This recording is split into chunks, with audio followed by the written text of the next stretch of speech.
Hello and welcome back. From today onwards, we are going to study the next, that is second topic. In this topic, we will be discussing isolation of viruses, cultivation of viruses, purification of viruses, and finally enumeration of viruses. म्हणजे virus isolate एखादा sample असेल तर सॅम्पलमधून virus isolate कसा करायचा, isolate केल्यानंतर मग आपण त्याला लॅबमध्ये कशा पद्धतीने कल्टिवेट करू शकतो, कल्टिवेशन करून आपण त्या किंवा व्हायरस आयसोलेशन कल्टिवेशन केल्यानंतर प्युरिफिकेशन कसं करता येईल, म्हणजे आयसोलेशन केलं, प्युरिफाय केलं आणि कल्टिवेट केलं. प्युरिफाय केल्यानंतर आपण व्हायरसचा नंबर सुद्धा काउंट करू शकतो. एस्पेशली जेव्हा वॅक्सिन प्रिपरेशन केलं जातं त्यावेळी व्हायरसचा नंबर हा फिक्स ठेवला जातो, तर व्हायरस आपण ॲज अन अँटीजेनिक प्रिपरेशन म्हणून यूज करणार. सो अशा वेळी व्हायरसचा नंबर काउंट करणं सुद्धा इम्पॉर्टंट. तर या सगळ्या टेक्निक ज्या आहेत, म्हणजे व्हायरस आहे तो व्हायरस आयसोलेट कसा करायचा, कुठला व्हायरस असतो, बॅक्टेरियाफाज असेल, ॲनिमल व्हायरस असेल, प्लांट व्हायरस असेल, हे सगळे आयसोलेट कसे करायचे. Once we have isolated the viruses, then how to cultivate them, how to purify them, and finally how to count the number of viruses, that we will be studying in this particular unit. Okay, आता आपण आज या lecture मध्ये काय study करणार आहोत, तर we are going to study first, that is isolation and cultivation of bacteriophages. How to isolate the bacteriophage and how to cultivate them in the laboratory conditions. Bacteriophage means bacteria eating viruses. असे viruses की जे बॅक्टेरियाला infection cause करतात आणि बॅक्टेरियाचं lysis करतात, त्याला आपण काय म्हणतो बॅक्टेरियोफाजेस म्हणून. आपल्याला माहिती आहे की बॅक्टेरियल किंवा कुठलाही व्हायरस असतो, व्हायरस कसा असतो, स्पेसिफिक असतो, होस्ट स्पेसिफिक. त्यामुळे बॅक्टेरियोफाज हा फक्त बॅक्टेरियालाच इन्फेक्शन कॉज करू शकतो. त्यामुळे आपल्याला हे माहिती पाहिजे की बॅक्टेरियोफाज दोन टाईपचे असतात, एक असतं लायटिक आणि दुसरा असतो लायसोजेनिक. आपण बॅक्टेरियोफाज आयसोलेट करताना मोस्टली फक्त आपण लायटिक फाजेस आयसोलेट करू शकतो, कारण आपण प्लाक्स आयसोलेट करणार आहे. प्लाक्स कोण फॉर्म करू शकतो, only lytic phages. Okay, this term, that is bacteriophages, means first time bacteriophages were isolated and the term bacteriophage was first time coined by two scientists, Stuart and D. Hale. So the term bacteriophage was first time coined, or the bacteriophages were first time isolated by Stuart in the year 1915 and D. Hale in 1970. They independently isolated the bacteriophages, आणि आज मग आपण त्याच method use करून बॅक्टेरियोफाजेस isolate करू शकतो. Isolation आणि cultivation of बॅक्टेरियोफाज आपण जे आता स्टडी करणार आहे, तर ते कल्टिवेशन करणार किंवा आयसोलेशन करताना पहिल्यांदा आपल्याला माहिती पाहिजे आयसोलेशन म्हणजे काय.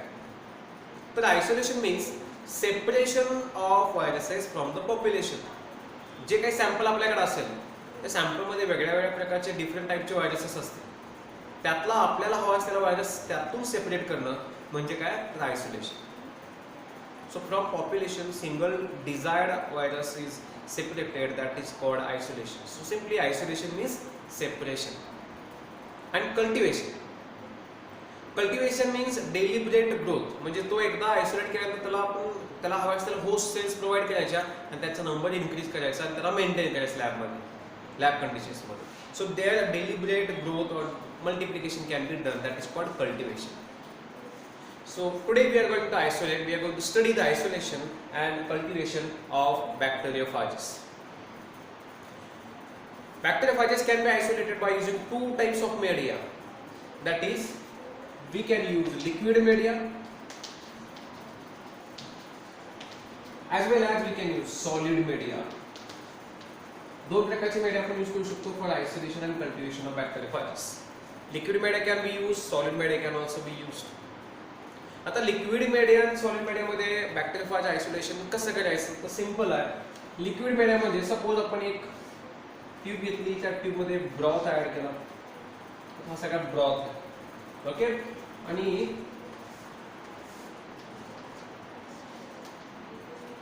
या ट्यूबमध्ये ब्रॉथ आहे, याच्यामध्ये आपण होस्ट ॲड केला. एक्झाम्पल आपण होस्ट कुठला ॲड केला, तर इकोला आहे.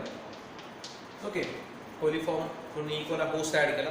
हा एक कुठला तर ब्रॉथ आहे, न्यूट्रियल ब्रॉथ किंवा फाज ब्रॉथ आहे, त्याच्यामध्ये होस्ट ॲड केला. इकोला मी होस्ट म्हणतो, येतं होस्ट ॲड केला प्लस याच्यामध्ये फाज सॅम्पल ॲड केला. Phage sample, correct. So phage sample add केला, host that is E coli add केला, मिक्स केलं आणि आता आपण काय केलं, ते इन्क्युबेट केलं 37 डिग्री सेल्सिअस.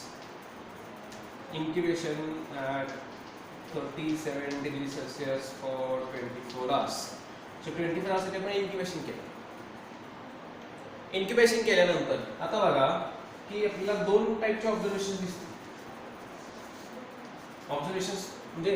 ऑब्झर्वेशन एकच दिसणार आहे पण दोन प्रकारचे असू शकतात. म्हणजे काय बघा, तर आपण इथं होस्ट ऍड केला, फाज ऍड केलं. ओके, इथं पण होस्ट ऍड आहे, फाज आहे, आणि ही दुसरी ट्यूब.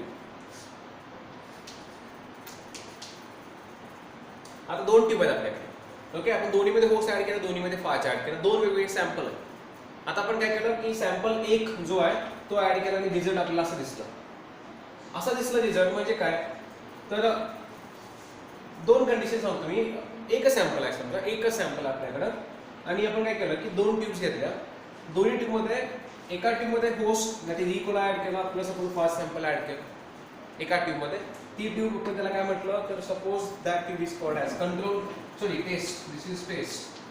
आणि दुसरी ट्यूब घेतली त्याच्यामध्ये फक्त होस्ट ऍड केला, म्हणजे ई कोला ऍड केला, फाज ऍड केला नाही आहे, म्हणजे ही कुठली झाली, कंट्रोल. दोन ट्यूब घेतल्या. ओके, दोन ट्यूब डायग्रामच काढतो म्हणजे तुम्हाला ते अजून करण्यापेक्षा जास्त सोयीस्कर होईल. ओके, या दोन ट्यूब आपल्याकडं, या दोन्ही ट्यूब मध्ये आपण ऍड केलं, हा ब्लॉक आहे, इथं पण ब्लॉक आहे. इथं फक्त ई कोला ऍड केला म्हणजे होस्ट ऍड केला, आणि इथं होस्ट प्लस फाज ऍड केला. ओके, ही म्हणजे आपली कंट्रोल आहे, ही म्हणजे आपली टेस्ट. इन्क्युबेशन केलं.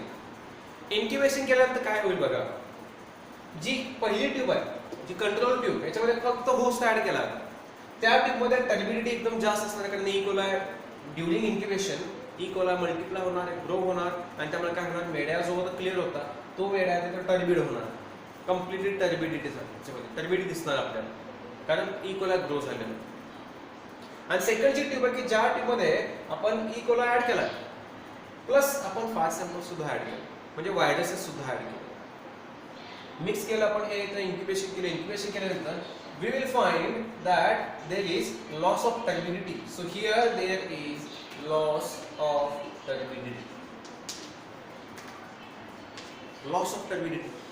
Turbidity loss का झाली? तर सिंपल रिझन आहे. इथं काय झालं, दुसऱ्या ट्यूब मध्ये ज्याच्यामध्ये आपण फास्ट सॅम्पल ऍड केले, ई कोला ऍड केलं, तर fast sample E coli adsorb करेल, त्याला इन्फेक्ट करेल, त्या सेलचा लायसिस करेल. लायसिस केल्यानंतर निघणं बाहेर रिलीज होईल. रिलीज झाले की पुन्हा दुसऱ्या सेलला इन्फेक्ट करेल, पुन्हा दुसऱ्या सेलचं लायसिस करणार आहे. त्यामुळे इथं काय होईल, ई कोला सेल सगळ्या लाईज होणार आहेत, त्यामुळे टर्बिडिटी इथं काय होणार आहे, कम्प्लिटली लॉस होणार आहे. ऑन द अदर हँड या ट्यूबमध्ये इथं फास्ट सॅम्पल आपण ऍड केलेलंच नाही, फक्त ई कोला आहे, त्यामुळे इथं टर्बिडिटी जास्त असेल आणि इथं टर्बिडिटी कमी असेल. दोन्ही आपण जर कम्पेअर केलं तर loss of turbidity in the second tube indicates viruses, that is phages. So this tube with loss of turbidity indicates what? It indicates that the given series sample of given phage sample contains phages, and त्या phagesनी काय केलं तर E Cola सेलचं lysis केलेलं complete, त्यामुळे तिथं turbidity काय झाली, loss झाली. हे कधी बघू शकतो आपण, in liquid media. So in liquid media the isolation of bacteriophages can be confirmed by observing loss of turbidity. आपण दोन ट्यूब कंट्रोल म्हणून ठेवलेले आहे. कंट्रोल एक टेस्ट आहे, कंट्रोलमध्ये टर्बिडिटी आहे तशी असणार आहे, आणि फाज नाही त्याच्यामध्ये. दुसऱ्यामध्ये फाज आहे, त्यामुळे होस्ट सेलचं लायसिस होणार आहे, आणि त्यामुळे टर्बिडिटी कम्प्लीट क्लिअर सोल्युशन होईल. ते अशा वेळी आपण कन्फर्म करू शकतो की yes this is the tube which contains phages, आणि मग अशा पद्धतीने आपण फाजेस तो केला, आयसोलेट केलं. आपल्याला कुठला फाज आयसोलेट करायचा आहे त्यानुसार स्पेसिफिक होस्ट आपण यूज करू शकतो. म्हणजे जर T4 बॅक्टेरियोफाज यूज करायचं असेल तर होस्ट आपण ई कोला बी स्ट्रेन यूज करू शकतो. ई कोला बी स्ट्रेन, इथं आता जे काय लायसिस करणारा फाज आहे तो कुठला असणार आहे, T4 बॅक्टेरियोफाज. सो अशा पद्धतीनं by using selective host, specific host, we can isolate the desired bacteriophage.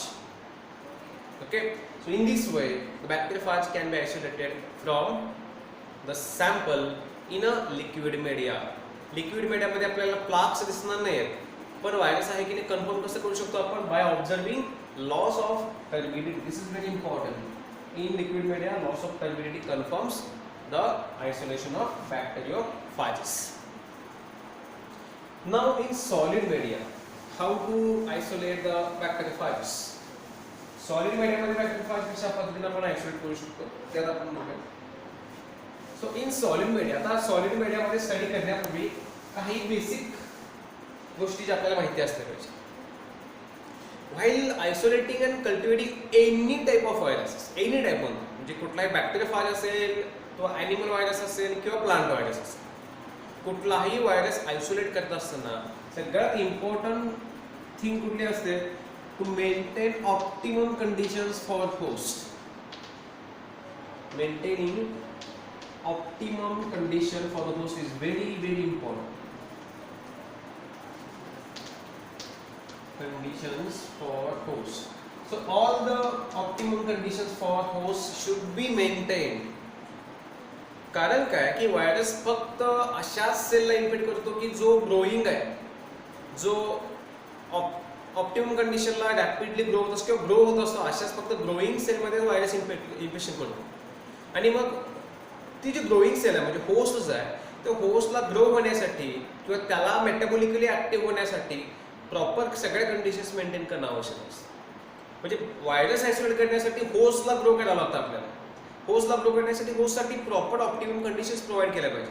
कारण काय होईल की जेव्हा होस्टला ऑप्टिमम कंडिशन्स मिळतील त्यावेळी होस्ट त्याच्यामध्ये सेल डिव्हिजन स्टार्ट होणार, डीएनए रिप्लिकेशन स्टार्ट होणार, एन्झाईम्स प्रोटीन्स सिंथेसिस होत असणार. म्हणजे सगळे एन्झाईम्स प्रोटीन्स रायबोसोम सगळं तिथं प्रेझेंट असणार.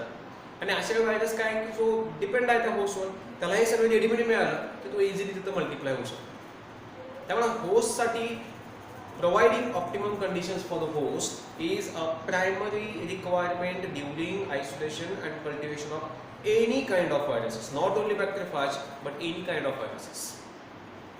So this is very important, providing optimum conditions or maintaining optimum conditions for the growth of host.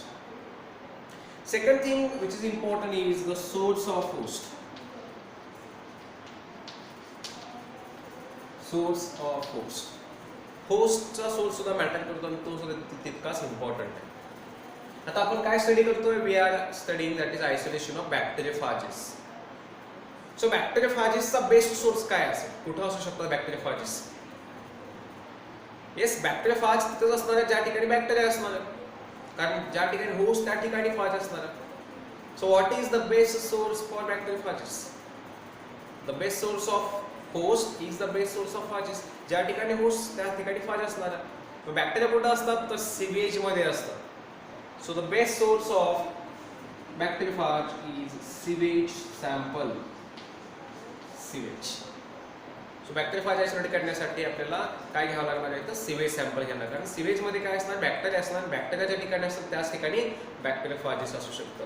So हे लक्षात ठेवा की बॅक्टेरियाफाज आयसोलेट करताना आपल्याला सिवेज सॅम्पलच घ्यावं लागतं, कारण सिवेजमध्ये लार्ज नंबरमध्ये बॅक्टेरियोफाजेस आपल्याला बघायला मिळू शकतं. ओके, आता आपण डिस्कस करूया की आयसोलेशन कसं केलं जाऊ शकतं बॅक्टेरियाफाजेसचं. So bacteriophage isolation can be done in 3 steps, and those 3 steps are: first, debacterification,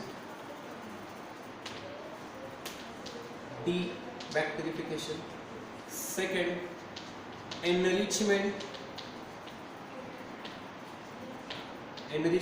and third, that is isolation. So isolation of bacteriophages can be done in 3 steps, and those 3 steps are debacterification, second enrichment, and third isolation of bacteriophages. So third step मध्ये आपण बॅक्टेरियोफाज आहेत की नाही confirm करू शकतो किंवा बघू शकतो. मग आता आपण कसं करणार आहे स्टेप्स? पहिल्या स्टेप मध्ये debacterification मध्ये काय करणार आहे तर so let's start the first step, that is debacterification. Okay, so debacterification काय करणार आपण याच्यामध्ये? First sewage sample is taken. Sewage किंवा सिवेज सॅम्पल घेतलेलं, that is filtered. So sewage sample is filtered. Sewage sample filter करून घेतल्यानंतर आता पुढे काय करायचं बघा आपल्याला. आता डायग्रामॅटिक दाखवतो. So suppose this is a tube. In this tube approximately 10 ml sewage sample is taken. S stands for sewage sample. So tube is taken, and this filtered sewage sample is taken in the tube, right? So 10 ml filtered sewage sample is taken, and in that 1 ml chloroform is added. Chloroform. 10 ml sewage sample is taken, filtered sewage sample is taken, and in that chloroform is added. Chloroform add केल्यामुळे काय होईल बघा आता की ज्या सगळ्या cells आहेत, कारण सिवेज सॅम्पल आहे म्हणजे सिवेज मध्ये बॅक्टेरिया असणार आहे. क्लोरोफॉर्म काय करतं, ते बॅक्टेरियल सेलचं लायसिस करतं, त्याला फोडतं cell, it lyses the bacterial cells. आणि मग बॅक्टेरियल सेल लाईज झाल्यामुळे काय होणार आहे, जे व्हायरसेस बॅक्टेरियल सेल मध्ये आहेत ते सगळे आता सोल्युशन मध्ये आपल्या त्या सिवेज मध्ये येणार. Clear. So sewage sample is taken, in that chloroform treatment is given. याला क्लोरोफॉर्म ट्रीटमेंट म्हणतो आपण. क्लोरोफॉर्मची ट्रीटमेंट का द्यायची, very important, it is given to release the phages out of the host cell. Host cell मधून phage जो आहे त्या होस्ट सेल मध्ये त्याला बाहेर रिलीज करण्यासाठी किंवा रिमूव्ह करण्यासाठी आपण त्या होस्ट सेलला क्लोरोफॉर्म ट्रीटमेंट देतो. म्हणजे बॅक्टेरियल सेल तिथं काय केलं जाते, फोडली लाईज केली जाते, म्हणून त्याला डीबॅक्टेरिफिकेशन म्हणतो. Means bacterial cell is lysed, so it is called debacterification. So sewage sample is treated by chloroform, and as a result, what will happen? As a result, all the bacterial cells will be lysed, phages will be liberated into the sample. Okay, it is followed by centrifugation. So centrifugation is carried out. Centrifugation is carried out at 5,000 approximately 5,000 rpm. For the period of 10 to 15 minutes. Centrifugation का करायचं, कारण जो chloroform आहे त्याची proper सगळी treatment मिळावी, कारण क्लोरोफॉर्मची density जास्त असते. त्यामुळे आपण त्याला सेंट्रीफ्युज नाही केलं तर क्लोरोफॉर्म सगळं बॉटमला सेटल होतं आणि आपल्याला पूर्ण या सॅम्पलला क्लोरोफॉर्मची ट्रीटमेंट द्यायची. So centrifugation is carried out. Centrifugation केल्यानंतर आपल्याला 2 लेयर्स मिळतील, आणि ते 2 लेयर्स म्हणजे असे असणार आहेत. एक बॉटमचा जो लेयर आहे दॅट इज ऑफ क्लोरोफॉर्म, आपल्याला हा नको आहे क्लोरोफॉर्म, आणि हा टॉपचा जो लेअर आहे याच्यामध्ये लाईज्ड झालेल्या सेल्स आहेत, लाईज्ड झालेल्या बॅक्टेरियल सेल्स. ओके, प्लस त्याच्यामध्ये बॅक्टेरियल फाजेस पण आहेत. ओके, याला म्हणायचं lysate. This is called as lysate. Lysate का, कारण लाईज झालेल्या बॅक्टेरियल सेलचे पार्ट्स आहेत, प्लस बॅक्टेरियल फाजेस पण आहेत त्याच्यामध्ये, याला आपण काय म्हणतो, लायसेट. आणि finally this lysate is taken into the another tube. Careful आपण हा वरचा लेअर आहे क्लोरोफॉर्म मिक्स न होता वरचा जो लेअर आहे तो दुसऱ्या ट्यूबमध्ये आपण काय करतो, कलेक्ट करतो. सो आता आपल्याकडे अशी ट्यूब आहे की ज्या ट्यूबमध्ये आपण हा लायसेट कलेक्ट केलेला आहे. सो हा लायसेट आपण इथं कलेक्ट केला. So this tube contains lysate. कसला लायसेट, हा treated. This is called as treated lysate. Treated क्लोरोफॉर्मचे ट्रीट केल्यानंतर जे आपल्याला मिळालं त्याला आपण ट्रीटेड लायसेट म्हणतो. सो पहिल्या स्टेपमध्ये आपण बॅक्टेरियल सेलचे सॅम्पलमध्ये आहेत ते फोडली, लाईज केल्यानंतर सगळे व्हायरस पार्टिकल्स रिलीज झाले, त्याला आपण लायसेट म्हणतो. आपण लायसेट कलेक्ट केलेलं आहे. Okay, so we have collected lysate. This is the first step and that is known as debacterification. आता आपण तो लायसेट साइडला ठेवला थोडा वेळ, तोपर्यंत आपण दुसरी स्टेप परफॉर्म करूया, and that is enrichment. What is enrichment? Enrichment means to increase the number. आपल्याला इथे बॅक्टेरियाचा नंबर इन्क्रीज करायचा. सिवेज सॅम्पल आपण घेतलेला आहे, आपल्याला माहित नाही की सिवेज सॅम्पल मध्ये बॅक्टेरियोफाजेस किती आहेत, नंबर जास्त आहे कमी आहे काय माहित नाही आहे, पण आपल्याला प्लाक्स दिसावेत एवढा तरी फाजचा नंबर असावा, म्हणून आपण काय करतो आता की जेवढा काही नंबर असेल तो नंबर आता इन्क्रीज करायचा आपल्याला. So we have to increase the number of phages. आपल्याला त्याच्याबद्दल काहीच नॉलेज नाही आहे की त्यात नंबर कमी आहे की जास्त आहे, पण आपल्याला नंबर पाहिजे की कसा तर जास्त पाहिजे. So we have to enrich that sample. मग एनरिचमेंटसाठी काय करणार आता, नॉर्मली आपण बॅक्टेरियल सेल एनरिच कशी करतो, तर बॅक्टेरियाला ग्रो होण्यासाठी जे काही growth factor, nutrition, media, temperature सगळे प्रोव्हाइड केलं तर बॅक्टेरिया मल्टिप्लाय होतो. पण व्हायरस आहे, बॅक्टेरियाफाज आहे, त्याला काय आपण मीडिया प्रोव्हाइड करून तो मल्टिप्लाय होणार आहे का नाही, मग त्याला काय प्रोव्हाइड केलं पाहिजे, होस्ट सेल्स प्रोव्हाइड केले पाहिजे. सो आपण बॅक्टेरियाफाजेस आहे त्याला होस्ट प्रोव्हाइड केलं तर ते पुन्हा होस्टमध्ये जातील, नवीन व्हायरस पार्टिकल्स तयार होतात, ते रिलीज झाले ते पुन्हा नवीन होस्टमध्ये जातील, पुन्हा नवीन व्हायरस पार्टिकल. म्हणजे अशा पद्धतीने व्हायरसचा नंबर काय होणार आहे तर मल्टिप्लाय होत जाणार, म्हणजे एनगेजमेंट होणार. सो एनगेजमेंट करण्यासाठी आपल्याकडे इम्पॉर्टंट गोष्ट काय तर we must provide the fresh host. young host cells to the bacteriophages. कसं करायचं enrichment? So again, suppose we are having two tubes. Okay, so these are the tubes, and these tubes contains a media. That media is called as phage broth. So आपण याच्यामध्ये phage broth add करू. दोन्ही मध्ये equal amount मध्ये phage broth add करू. 5 ml or 10 ml phage broth is added. Okay. Next, first tube that is called control, and second tube is called test. दोन ट्यूबला आपण label केलं, कंट्रोल आणि taste.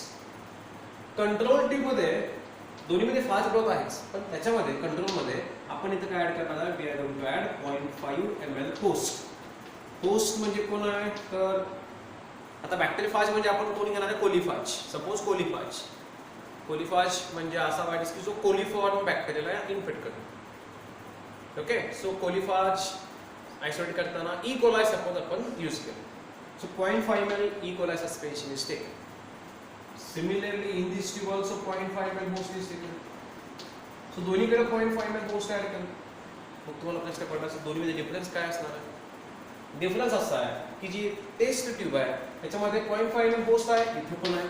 फक्त याच्यामध्ये एक्स्ट्रा म्हणजे काय? आपण जो लायसेट आयसोलेट केला याच्या आधीच्या स्टेपमध्ये, ज्याला आपण ट्रीटेड लायसेट म्हटलं, that lysate is added. So 1 ml treated lysate is added. कशामध्ये आपण ऍड केले? टेस्ट मध्ये. So in this test tube host plus lysate is added. Lysate contains bacteriophages. इथे bacteriophage नाही आहे, इथे bacteriophage आहे. Now both tubes are incubated at 37 degrees Celsius for 12 to 16 months. Overnight incubation करायचं आपल्याला. So both tubes are incubated, and after incubation what will be the observation? Simple observation. इथं host tube आहे, त्याच्यामध्ये फाज नाही आहे, त्यामुळे इथं कंप्लीट टर्बिडिटी दिसेल कारण ई कोलाई ग्रो होणार आहे. त्याला हवा तसा मीडिया पण प्रोव्हाइड केलेला आहे, टेम्परेचर प्रोव्हाइड केलं. So it will grow and it will show turbidity. While in this tube काय होईल? इथं या ट्यूबमध्ये काय होणार आहे? तर फाज पण आहे आणि होस्ट पण आहे. त्या होस्ट सेलचं लायसिस झालेलं असणार, त्यामुळे ही ट्यूब कम्प्लिटली टर्बिड नसेल. तर इथे कसं असणार आहे? Loss of turbidity. इथे आपल्याला loss of turbidity, especially turbidity टॉपला असा एक रिजन दिसतो. टर्बिडिटी लॉस झालेला एक रिजन आपल्याला इथे दिसतो, आणि इंटरमिडिएट पोझिशनला सुद्धा आपल्याला काही ठिकाणी टर्बिडिटी लॉस झालेली दिसते. Okay, so here in this test tube the loss of turbidity is observe. आणि टर्बिडिटी लॉस म्हणजे याचा अर्थ काय की आपल्या सॅम्पलमध्ये फाज आहे, कन्फर्म आहे. आता आपण काय केलं? एनरिचमेंट केली. तो जो लायसेट होता, लायसेटमध्ये जो फाज होता, त्या फाजला आपण फ्रेश होस्ट प्रोव्हाइड केला, इन्क्युबेशन केलं. Large number of phages are now produced. Finally we have to proceed for isolation. आता आयसोलेशन करायचं. फक्त आता आयसोलेशन करण्यापूर्वी आपल्याला काय करायचं बघा. आता ही कंट्रोल ट्यूब आपण बाजूला ठेवूया. ही जी ट्यूब आहे, जी टेस्ट ट्यूब आहे, आपण इन्क्युबेशन केलेलं आहे, ओव्हरनाईट इन्क्युबेशन केलं, टर्बिडिटी लॉस झालेली आहे. इथे सुद्धा काय असणार आहे की इथं ई कोलाई सेल्स आहेत, त्या सेल्समध्ये फाज असणार आहे. काही फाजेस इथं लायसिस रिजनमध्ये आहे, जिथं टर्बिडिटी लॉस झाली तिथं काही फाजेस असणार आहे. पण काही फाजेस ज्या ठिकाणी अजून टर्बिडिटी आहे तिथं ई कोलाई असणार, आणि ई कोलाई आहे म्हणजे त्याच्यामध्ये फाज असणार. मग आपल्याला काय केलं पाहिजे? ती ई कोलाई सेल फोडायची आपल्याला. We have to lyse that E coli cell, कारण त्याच्यामधला व्हायरस पुन्हा बाहेर काढायचा आपल्याला. So again in to this tube chloroform treatment is given. Okay, so chloroform treatment is given. जी आपली टेस्ट ट्यूब आहे त्याच्यामध्ये ई कोलाई सेल मध्ये जर काही फाजेस असतील त्यांना बाहेर काढण्यासाठी क्लोरोफॉर्म ट्रीटमेंट इज गिवन. कसं देणार आपण? 1 ml chloroform is added, centrifugation is carried out, and the top layer is taken. आपण मगाशी त्याला किंवा याच्या आधी स्टेपमध्ये आपण त्याला काय म्हटलं होतं? Treated lysate. आता याला क्लोरोफॉर्म ट्रीटमेंट दिल्यानंतर पुन्हा इथं ई कोलाई सेल लायसिस होणार आहे. त्याच्यानंतर आपले ट्यूब असेल. ओके, इथं खाली क्लोरोफॉर्मचा लेयर असणार आहे, आणि हा कम्प्लीट वरचा रिजन असेल ज्याच्यामध्ये लाईज ई कोलाई सेल्स किंवा फाजेस असणार आहे. This is collected in another tube. दुसऱ्या एम्प्टी ट्यूबमध्ये आपण हा टॉप लेयर काय कलेक्ट केलं, क्लोरोफॉर्म डिस्कार्ड केलं. Now this is called as enriched lysate. याला काय म्हणायचं आहे? Enriched lysate. याच्या आधीच्या स्टेपमध्ये आपण ट्रीटेड लायसेट होता, ज्याचं आपण काय केलं, एनरिचमेंट केलं, त्याला होस्ट प्रोव्हाइड केला, नंबर वाढवलेला. आता पुन्हा आपल्याला एक लायसेट मिळाला. Finally this lysate is called as enriched lysate. This is called enriched lysate. So this completes the enrichment step. आता आपल्याकडे enough number of viruses आहेत. So finally at this step we have to proceed for the last step that is called as isolation. So how to proceed for the isolation? तर isolation करण्यासाठी आता काय करायचं बघा आपल्याला. एक सॉफ्ट अगर ट्यूब घेतली आपण. ओके, सॉफ्ट अगर ट्यूब इज टेकन. किंवा त्याच्या आधी मी असं सांगतो की सपोज एक सलाईन ट्यूब आहे आणि त्या सलाईन ट्यूब मध्ये आपण काय ऍड केलं, we have added mineral salt solution. त्याच्यामध्ये मिनरल सॉल्ट सोल्युशन ऍड केलं. आता मिनरल सॉल्ट सोल्युशन मध्ये काय असतं, तर it contains calcium salts, calcium sulphate, magnesium sulphate. म्हणजेच काय, it contains calcium, that is cation, magnesium. Okay, so mineral salt solution contains calcium and magnesium. So a tube is taken, in that the mineral salt solution is added, plus 0.5 ml host is added. Host म्हणजे E. coli असेल. And finally in that 0.1 ml lysate, especially enriched lysate is added. Enriched lysate is added. काय काय केलं बघा आपण, एक tube घेतली, त्या ट्यूब मध्ये स्टराईल ट्यूब असणार ऑब्वियसली ती, त्या ट्यूब मध्ये आपण मिनरल सॉल्ट सोल्युशन ऍड केलं. त्यात मिनरल सॉल्ट्स आहेत. आता हे कशासाठी लागणार आहे ते मी नंतर सांगेन. Mineral salt solution is added plus 0.5 ml host added plus 0.1 ml enriched lysate is added. Add केला आता आपण, mixed and incubated at 37 degree Celsius for 10 minutes, 10 to 15 minutes. 10 ते 15 मिनिटं 37 ला इन्क्युबेशन करायचं. तर इन्क्युबेशन का करायचं, तर या 10 ते 15 मिनिटांमध्ये काय होईल, जे काही बॅक्टेरियाफाजेस आहेत they will adsorb on to the host. So for adsorption of phages on to the host cell incubation is carried out for 10 to 15 minutes. त्याचा पर्पज हा फक्त काय असतो, ॲडसॉर्प्शन. ओके, आता महत्वाची गोष्ट काय आहे, तर इथं बघा, suppose this is an E coli cell or host cell, आणि या होस्ट सेलवर हा बॅक्टेरियाफाज इथे ॲडसॉर्ब करणार with the help of tail fibres. हा इथं ॲडसॉर्ब झाला.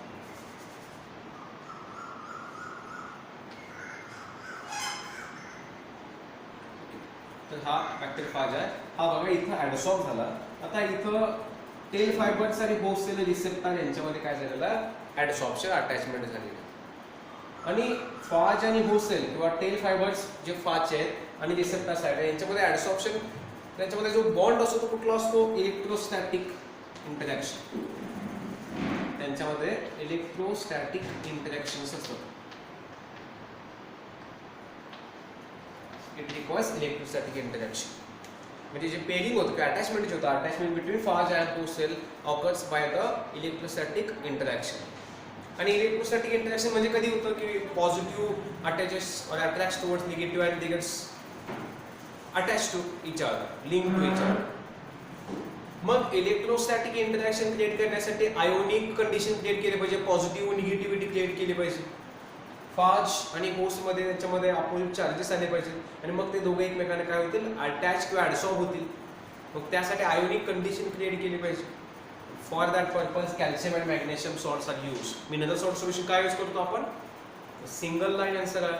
Mineral salt solution is used to create or maintain ionic condition or to increase the ionic strength. कारण जेवढं जास्त आयोनिक एन्व्हायरमेंट असेल तेवढं जास्त इंटरॅक्शन त्यांच्यामध्ये असतात. सो आयोनिक कंडिशन क्रिएट करण्यासाठी किंवा आयोनिक स्ट्रेंथ इन्क्रीज करण्यासाठी आपण काय यूज करतो, इथं मिनरल सॉल्ट सोल्युशन यूज करतो, which contains calcium salts and magnesium salts. It also contains sodium salts, NaCl. Okay, so आता आपण काय केलेलं आहे, तर हे आता समजलं असेल तर लक्ष द्या इकडे. पुन्हा आपण इकडे ट्यूब घेतली, मिनरल सॉल्ट सोल्युशन ऍड केलं, होस्ट ऍड केला, फाज ऍड केला, इन्क्युबेशन केलं. इन्क्युबेशन का करायचं आहे, तर phage will adsorb on to the host cell आणि त्या ॲडसॉर्प्शनसाठी आपण इन्क्युबेशन 10 ते 15 मिनिटं इन्क्युबेशन झाल्यानंतर this mixture is then poured in a soft agar tube. Another tube is taken आणि या ट्यूबमध्ये काय असणार इथं आता याच्यामध्ये सॉफ्ट अगार असणार. सॉफ्ट अगार. सॉफ्ट अगार म्हणजे काय? It is a type of neutral agar but it contains 0.7% agar. Soft का म्हणतो आपण त्याला? कारण अगारचं कॉन्सन्ट्रेशन खूप कमी आहे, 0.7%. नॉर्मली आपण 2.5 ग्रॅम्स अगार यूज करतो फॉर 100 ml. इथं मात्र 0.7 आहे. So soft agar is taken आणि त्याच्यामध्ये हे सगळं मिक्सचर आपण याच्यामध्ये काय केलेलं आहे? Pour. So this mixture is poured in a soft agar tube. Soft agar मध्ये ऍड केल्यानंतर मिक्स केलं आणि मिक्स केल्यानंतर finally this content is then इथं दाखवतो मी आता. सॉफ्ट अगार मध्ये जे काही कंटेंट आहे that content is then poured onto the surface of bactotryptone agar BTA plate. So this is the BTA plate. या बॅक्टोट्रिप्टोन अगार प्लेटच्या सरफेस आपण हे सगळं सॉफ्ट अगार प्लस ते काय आपण mineral salt solution host lyses जे सगळं मिक्स केलं होतं. This is completely now poured onto the bactotryptone agar plate. Okay, pour केलं and finally incubation is carried out for 24 hours at 37 degrees Celsius. Clear? Incubation केल्यानंतर आपल्याला इथं काय दिसणार आहे?